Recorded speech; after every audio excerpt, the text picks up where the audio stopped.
Okay.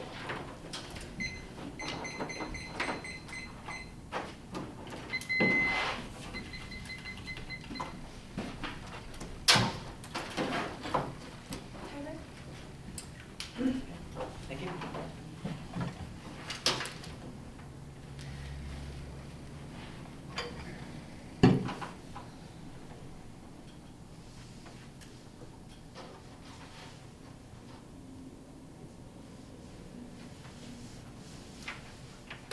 Is everybody ready? Yeah.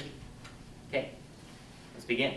The threat that our allies faces is real. North Korea has repeatedly threatened to nuke South Korea. The fact is that normal countries who are acting rationally don't threaten to nuke other countries.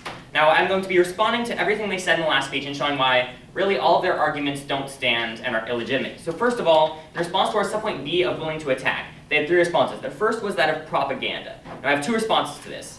My first response is need to be prepared. Need to be prepared. According to Dr. Hui Rak Park, PhD in International Relations, retired colonel of the South Korean Army, May 11, 2015.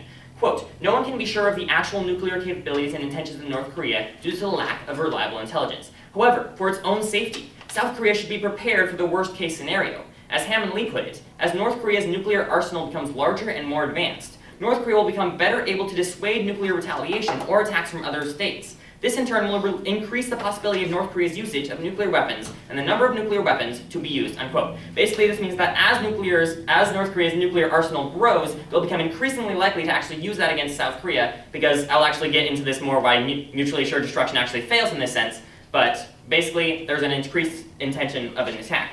My second response is North Korea could strike now. North Korea could strike now. According to Dr. Patrick M. Cronin, PhD, former director of the Institute for Strategic Studies, which, by the way, the Institute for Strategic Studies was established by the Secretary of Defense to provide strategic insights for the senior Department of Defense officials and decision makers. Basically, this guy is a very high-powered official. Quote, over 6 decades have passed since the US and North Korea signed the Armistice Agreement, ceasing all hostilities on the Korean Peninsula. But the threat of another conflict continues to jeopardize the peace and stability of the Northeast Asian region. While the likelihood of another ground invasion in South Korea has considerably waned over the decades, the chances of a renewed conflict are perhaps the greatest they have been in the last several decades. Now more than ever, the US and South Korea face the very real possibility of deterrence failing in the near term, unquote. So basically we have 2 very high-powered officials, experts on this matter, basically saying the threat of North Korea is real, South Korea needs to do something about it. So basically, that point doesn't stand at all. And their second response was they have nothing to gain. I have 2 responses. My first response is not necessarily rational, not necessarily rational. Now, they're not necessarily rational actors in this. After all, basically all they care about is the regime and saving it, which basically leads me to my second response, which is North Korean strike not deterred. North Korean strike not deterred. This also is a response to their point about mutually assured destruction. This is according to Dr. Hui Rak Park, PhD in International Relations, retired colonel of the South Korean Army, May 11, 2015. Quote, South Korea depends on the US promise of an extended deterrence or nuclear umbrella to deter a possible North Korean nuclear attack. It would not be easy for the US to retaliate against the North Korean nuclear attack on South Korea. The retaliation could provoke a North Korean nuclear attack on US bases in South Korea, Japan, and US territories. It could also lead to an all-out nuclear war with China and or Russia. Recognizing these difficulties, North Korea may decide to employ its nuclear weapons in the belief that the US will not retaliate, unquote. Basically, it's saying that the US would not retaliate because North Korea could strike the US, and South Korea doesn't actually have its own nuclear weapons. Mutually assured destruction only works when the country you're attacking with nuclear weapons has nuclear weapons. Otherwise, other countries won't attack you with nuclear weapons because then you will attack them with nuclear weapons. Mutually assured destruction only works when both countries have nuclear weapons, otherwise it fails.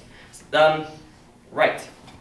Yeah, third response. North Korean nukes change things. North Korean nukes change things. According to Dr. Richard Weitz, PhD in political science, senior fellow at the Center for New American Security, April 30th, 2013, quote, North Korea's growing nuclear and missile capabilities are calling into question the US extended deterrence guarantees to South Korea. What is new is that North Korea is developing the capacity to launch nuclear-armed missiles against US territory, which raises questions about whether the United States is really prepared to use nuclear weapons against North Korea in defense of the other countries, and thereby raises the risk of North Korean retaliation against the US homeland, unquote. Basically what North Korea is doing is they're building up their nuclear arsenal, building up their technology, building up the amount of nuclear weapons they have, so to basically diffuse the US nuclear umbrella so that the US nukes are basically obsolete. So this destroys any idea that mutually assured destruction will somehow work.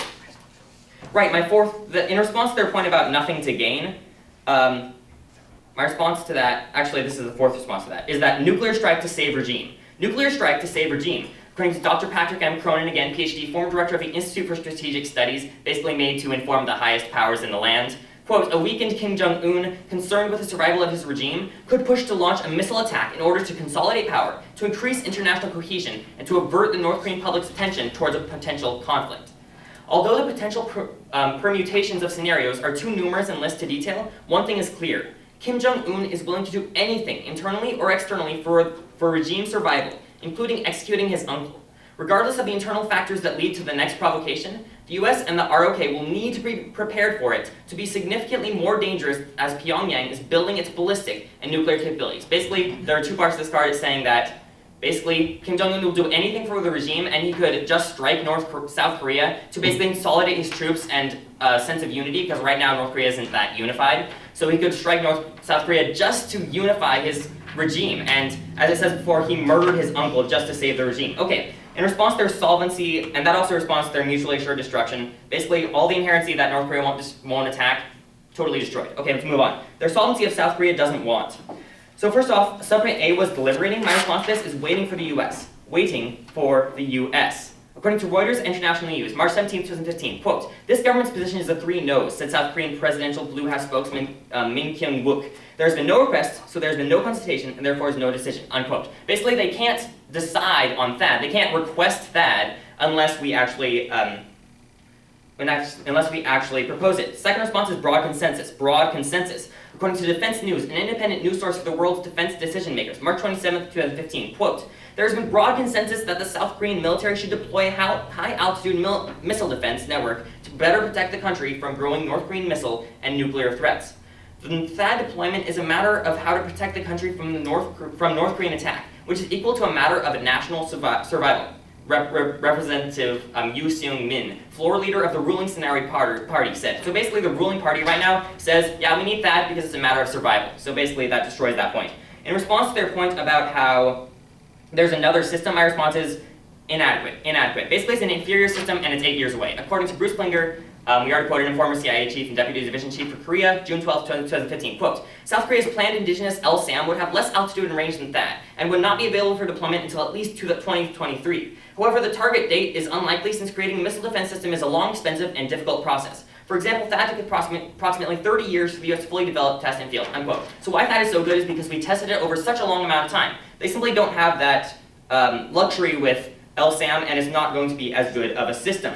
In response to their point about how they will not pay, I have two responses. My first response is politics. Basically, if you need something for free, you say, hey, we want this for free. If that fails and US is like, okay, we're just going to trade it to you, South Korea will definitely accept. My second response is defense paramount. Basically, they need the THAAD system.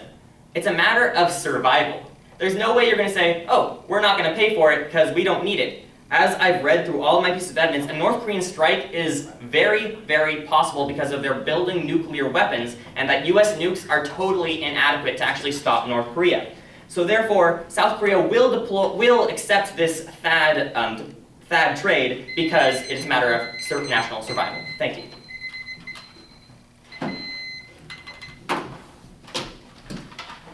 And I imagine you have some questions. Yeah, that's fair. That's okay. clear. Cool. Okay. Hey, Calvin, I've just got a few questions for you. Sure. So, can I see the evidence that you read about mutually assured destruction, about how it doesn't work? Yeah, mutually assured destruction failing. Let me find. I read, there were a few ones. That one was a need to be prepared. I kind of read that one. It was kind of about mutually assured destruction. Okay. This one was mostly about mutually assured destruction, saying that US extended capabilities totally fail and they won't work. Now, North Korea's highest goal is the regime, right? Yeah. Okay, so they will do anything possible to keep that regime going. Exactly, and one of those things, at least what they believe will keep the regime going, which in this case could be just unify them by striking South Korea. Okay, can I see that evidence that you read on the back? Yep, wait. Oh, it's actually on the page I gave you. Okay, great. Now. Oh, no, this is it. Sorry. Oh, great. Now, do we have a mutual defense treaty with South Korea right now? I'm not sure if we have a mutual defense treaty with them. Okay. Do we have We probably do. roughly 28,000 troops stationed on the border of North Korea and South Absolutely, Korea? yeah, we do. And if North Korea was to strike South Korea, some U.S. troops would get injured or killed in that strike, correct? Okay. Now, what happens when Okay, wait, but Yeah. but here's the problem. Also, even with those troops in South Korea, if you're going to try to say that that's going to deter North Korea from doing it, the experts knew that, and they also said North Korean strike is very possible. So really, it doesn't matter. So if North Korea is going to attack those troops, what would the United States' response to killing thousands of American troops be? Well, here's the problem. If the North Korea launches a nuclear strike against South Korea, any U.S. aggression against North Korea would likely result in a nuclear strike against the U.S. That's why mutually assured destruction fails in this sense. And also, even if the U.S. Okay. Basically. Can I see the evidence you read about the South Korean military, the broad consensus point? Broad consensus. There it is. Yep. It's basically talking about, first of all, that there's broad consensus in South Korea that they need the THAAD system, and then it's actually representative of the ruling party that's actually making the decision, saying that we need it because it's a matter of survival.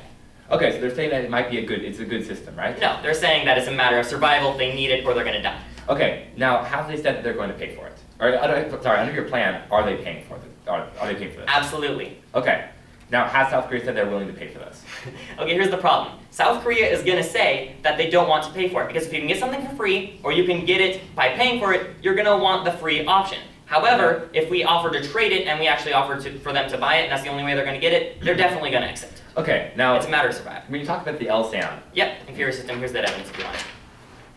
Excellent. Okay. So you're saying it's an inferior system. Sure. South Korea, if the South Korean military said that they want to develop their own system and they'd rather have a system home developed, why should we stop them? Why should we stop them? Well, it's not a matter of stopping them from developing their own system. It's a matter that system would take way too long to develop. As I said, THAAD, because it's so effective, it took 30 years to fully develop and test. Is the United States' job to make that decision for them? Well, we should definitely try. We should at least offer THAAD to them because it's a better system and it would definitely protect them from millions of people dying. All right, thank you.